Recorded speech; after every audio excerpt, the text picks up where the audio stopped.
Thank God, मैंने तो समझा मैंने आपको मिस कर दिया।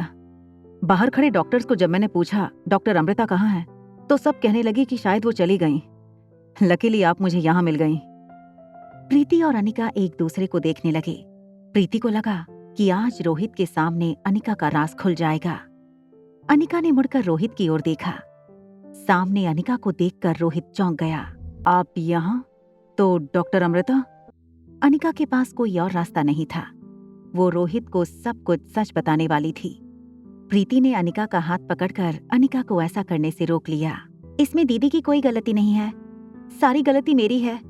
अगर आपके हॉस्पिटल का कोई भी रूल टूटा है तो उसकी सजा मुझे मिलनी चाहिए, दीदी को नहीं। आई एम सॉरी, मैं कुछ समझा नहीं।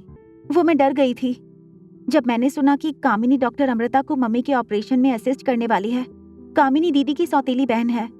वो दीदी को चोट पहुंचाने के लिए कुछ भी कर सकती है, इसलिए मैंने ही दीदी से रिक्वेस्ट की, अगर वो पीपीई किट पहनकर ऑपरेशन थिएटर में चली जाए तो किसी को पता नहीं चलेगा। ओके, तो फिर डॉक्टर अमृता कहाँ है? मेरा उनसे मिलना बहुत जरूरी है। Where is she? सर वो आई थी, उन्होंने पीपीई किट उतारी और निकल गए। सर क्या आपका डॉक्टर अमृता से मिलना बहुत जरूरी था? It's okay, don't worry. आप लोग जाइए और पेशेंट का ध्यान रखिए। प्रीति और अनिका कैबिन से बाहर निकलने लगे। तभी रोहित ने पीछे से आवाज लगाई, एक मिनट। देखो, हॉस्पिटल का रूल तो तुमने तोड़ा है। अगर आप मेरी मदद करने के लिए तैयार हैं तो मैं आपकी इस हरकत के बारे में डॉक्टर अग्रवाल से शिकायत नहीं करूंगा। मेरा बेटा एक बहुत ही नाजुक स्टेट ऑफ माइंड से गुजर रहा है। उसे वहां से बाहर निकालकर रियलिटी में लाने के लिए मुझे आपकी जरूरत है। अनिका ये नहीं समझ पा रही थी कि रोहित बार बार उसे अपने बेटे से दूर रहने की वार्निंग देता था और आज उसी बेटे की परेशानी दूर करने के लिए रोहित उसकी मदद मांग रहा था। देखिए मिस्टर रोहित, मैं ना तो कोई आया हूँ ना तो कोई चाइल्ड साइकोलॉजिस्ट। मुझे आपके बच्चे से पूरी सिंपैथी है, मगर इस केस में मैं आपकी कोई मदद नहीं कर सकती। इतना कहकर अनिका ने प्रीति का हाथ पकड़ा और कैबिन से बाहर निकल गई। अनिका का जवाब सुनकर रोहित को मानो इलेक्ट्रिक करंट लग गया। अनिका को समझने में रोहित पूरी तरह से फेल हो चुका था। Hotel paradise international. दोनों बच्चे हमेशा की तरह होटल के टेरेस पर वाटर टैंक के नीचे मिले। उफ, डैड तो बहुत बोरिंग है, हमेशा पीछे पड़े रहते हैं। ये करना है, वो करना है, ये खेलना है, इससे नहीं खेलना है, यहाँ तक कि मम्मी से बात करने को मना करते हैं। आई नो, डैड नहीं चाहते कि मैं मॉम से बात करूं, शायद मॉम उन्हें अच्छी नहीं लगती। नॉनसेंस, मॉम किसी को पसंद ना आए, दैट्स नॉट पॉसिबल। और अगर मॉम और डैड एक दूसरे को पसंद नहीं करेंगे तो हमारे लिए उन्हें मिलाना मुश्किल हो जाएगा। अगर तुम चाहो तो वापस मॉम के पास आ सकती हो। ओके, हम फिर से अपनी अपनी जगह चले जाते हैं। मौका मिलते ही मैं तुम्हें वापस मॉम के पास भेज दूंगी। सनी चाचू अब से तुम्हारी मदद करेंगे। वो मेरी गेमिंग टैलेंट के फैन हैं। उन्हें ये लगता है कि वो जिसके फैन है वो तुम ही हो। ये बात सुनकर आर्यन को बहुत ताज्जुब हुआ, साथ ही उसे अपनी बहन पर प्राउड फील हुआ। रिया को अचानक कुछ याद आया। उसने आर्यन से कहा, बाय द वे, आज पापा की दोस्त श्रुति आई थी। उसने मेरा एक टेस्ट लिया जिसमें मुझे फुल मार्क्स मिले। बदले में उन्होंने प्रॉमिस किया था कि मैं जो भी मांगू वो मुझे मिलेगा। तो तुम तैयार रहना अपनी बहन की तरफ से पहली गिफ्ट के लिए। क्या मांगा है तुमने?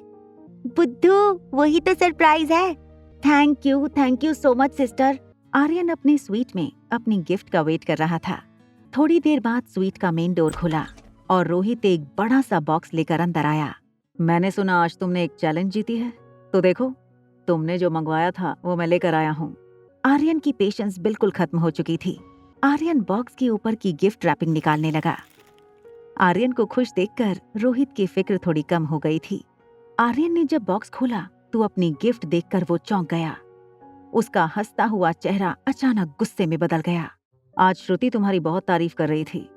उसने कहा कि तुमने टेस्ट पेपर में बहुत अच्छे आंसर लिखे, और जब उसने तुम्हें पूछा कि तुम्हें प्राइज में क्या चाहिए तो तुम्ही ने कहा था कि एक बड़ी सी बार्बी डॉल चाहिए तुम्हें।